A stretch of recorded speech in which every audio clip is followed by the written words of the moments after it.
It's been a busy first full season for new Hurricanes president Doug Paisley. He was elected to the position back in September, and since then there's been lots on his plate. A new head coach, a new general manager, and several player changes, not to mention trying to lead a team that's had financial issues the past number of seasons.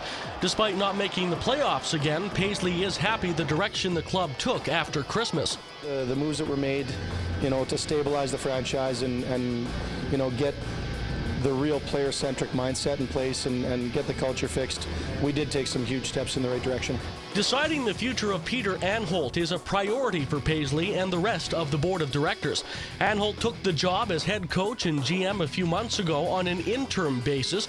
However, he said recently he has no plans on leaving and he'd like to hire a coach.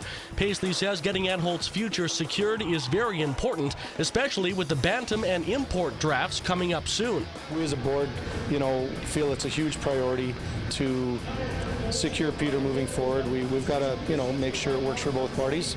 There's some term and some financial decisions that have to be made, and we as a board will take care of that very, very quickly, I hope, because, moving forward, if Pete is the right guy for the Hurricanes franchise, and, from my own perspective, as one opinion, I think he is. I think he did a real good job. The Hurricanes' financial situation has been a big topic of discussion over the last few seasons, this one being no different. Paisley understands it's been a challenge to try and attract fans to the rink with a lack of success on the ice.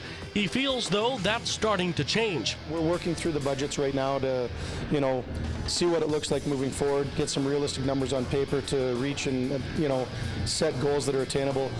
We might have been a little bit aggressive last year, hoping, and you're always hoping. I don't think it's as bleak as everybody thinks, though. I mean, we don't have a huge debt looming over us. We've got some lines of credit and we've got some bank loans, and that's normal business practice.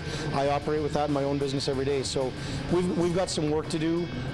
Ultimately, it just comes down to people coming to support the team, and I think the last few months, they were really happy to come and support this team.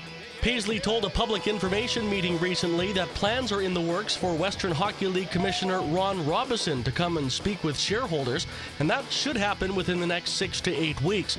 He says that's when shareholders will have a chance to ask questions about a potential sale of the hockey club. One thing is for sure, whether this franchise stays community-owned or is sold to a private owner, that will likely become a lot clearer within the next few months.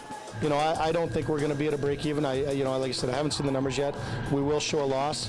I don't believe it's going to be, to the point where we can't recover from it. Ultimately, it's going to come down to the commitment level moving forward and whether people want to support it and continue to support a community-owned model. For Go Southern Alberta, I'm Pat Siedlecki.